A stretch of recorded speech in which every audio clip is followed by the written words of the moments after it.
Welcome back to Pot Limit Omaha, episode number 3. In our previous episode, we talked about a hand that I got. It was 4 kings on the flop, and my unlucky opponent had aces full. Now, this hand needs further clarification.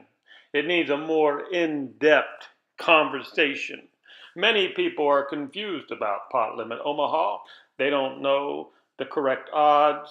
They don't know the odds, period. But they love the game. Everybody loves Pot Limit Omaha. The action is fast and furious. And what I see now is there's many good Holdem players that are looking to play Pot Limit Omaha, and they're looking for mentors. They're looking for people to help them. That's my goal here, to help you.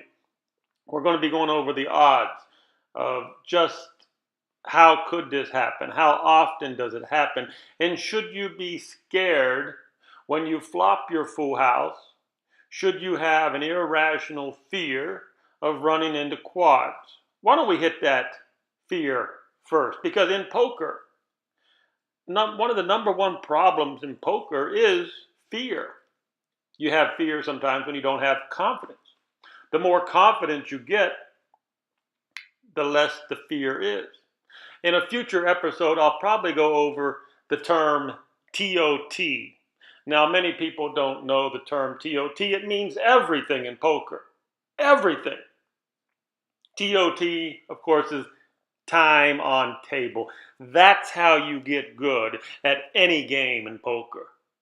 TOT, time on table. We'll go into that further in another episode. Also, in my next episode, you need to check back on my next episode, because I tell you what, I was in a game a couple weeks ago where a gentleman was cheating. Yes, he was in the 10 seat cheating. I was in the 1 seat, and I could not really see what the hell he was doing. He was getting it on for hours. Unfortunately, I was in the 1 seat, and I was not able to see exactly what he was doing. He ended up getting caught cheating. And there was a couple things that I found very, very odd and strange that I could even see from the 1 seat. But anyhow, that's for the next episode. You need to check back. This is a really, really sweet scam this guy pulled off. And he would have got away with it if he wasn't so stupid. In the end, he got greedy. And he would have got away with this scam. Unbelievable. I'll leave you hanging on that one. Check back on the next episode, because I'm going to show you, I'm going to explain to you how this guy was cheating a table for hours and nobody caught him. He ended up giving himself up. The last hand he played, he told on himself the last hand he played. I have a funny feeling that had I been sitting in another seat, I would have caught him, or he would have maybe not done it, because my eyes are all over the table. And I'm confident that if I was in a better seat and if I was watching him, I would have caught him. Unfortunately, I was in the 1 seat and I couldn't see him, and he took advantage of that. Anyhow, that's for the next episode. Today we focus on aces full being beat by my 4 of a kind. What are the odds of that happening? Oh, I forgot. Fear. One more thing on fear before we get to the odds. The probability of a full boat meeting 4 of a kind. This is very important because it's the biggest mistake that poker players make. Remember, I said TOT is the most important thing in poker. The experience. The experience of being on the table, time on table. That's a very, very important thing. But one of the biggest mistakes poker players make is playing in too big of a game, playing with scared money. So basically, they're scared of losing their money. So if you're playing with an adequate bankroll, and trust me, I cannot overlook this factor. If you're going to play PLO, you're going to need a huge bankroll. Compared to Holdem.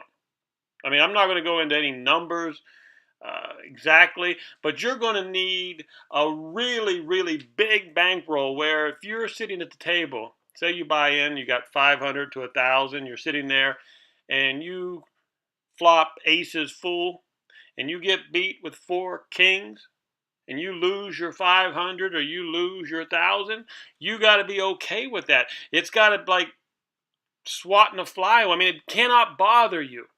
And can you imagine the bankroll you're going to need to be able to lose $1,000 when your aces get cracked with quads, when your aces full get beat with quads, and you lose $1,000?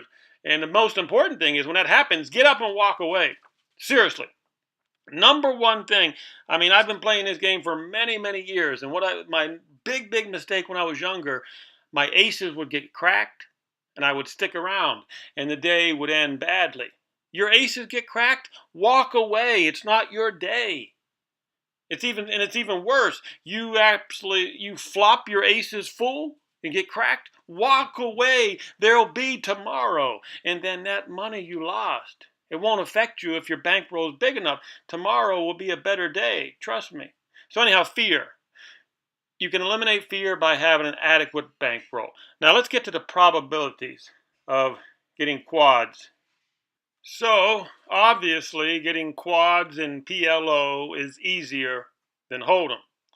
But having said that, once you have a pair in your hand, the odds of flopping quads are about the same. More on that. Or put it this way. In theory, you would play probably 4,000 or 5,000 hands in Holdem before you flop quads. Now, you could probably cut that in half. I'm just guessing here.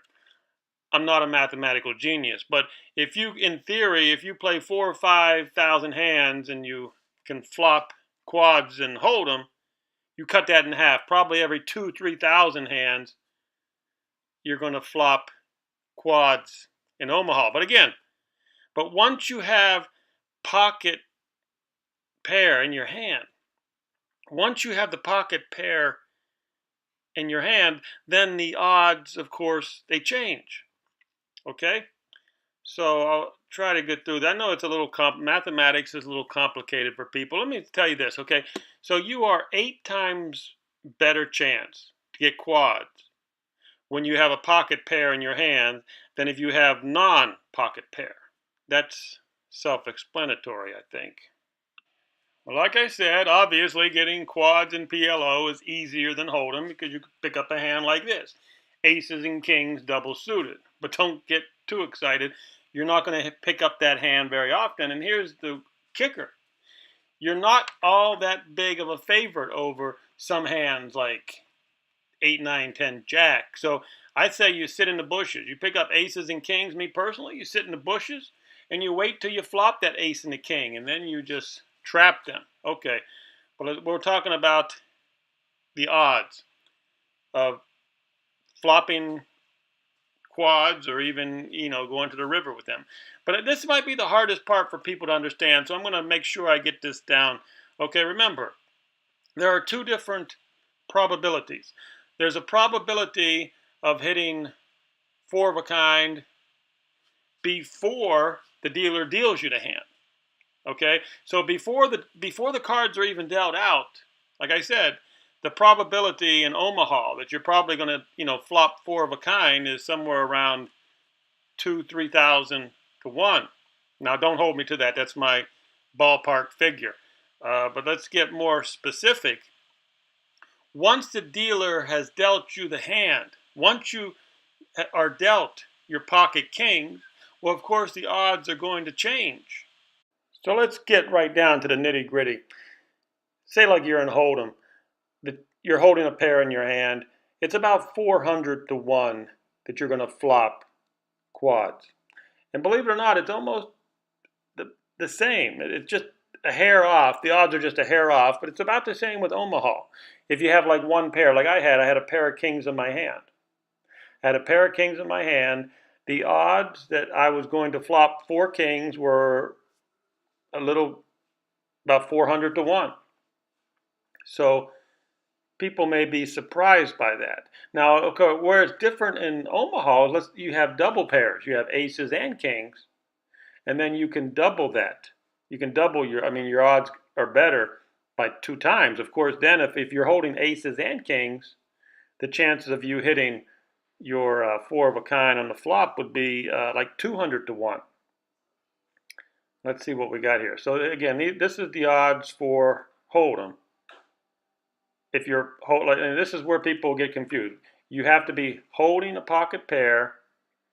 Chances 407 to 1 that you could flop the quads. Now, as I was showing you earlier on the screen there, oddly enough, when you have a full house, you're never the nuts.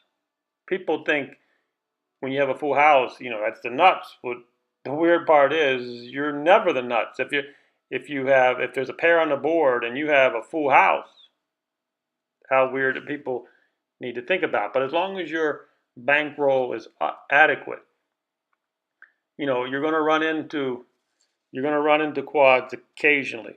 So I might as well even talk about that. What are the odds that happened? The young man had aces full. He ran into my 4 kings. What are the odds of that actually happening? I believe the odds. Now, correct me if I'm wrong here. I looked it up. I believe it's like 1 out of 1,877. So now, if there's a mathematical genius out there that wants to correct me, ballpark figures, the odds of your full boat being beat by 4 of a kind, I believe, are about 1 out of 2,000, or more importantly, 1 out of 1,877. And as the chart shows you there, to complete the quads on the flop, the percentage is 0.245, which equates to 407 to 1.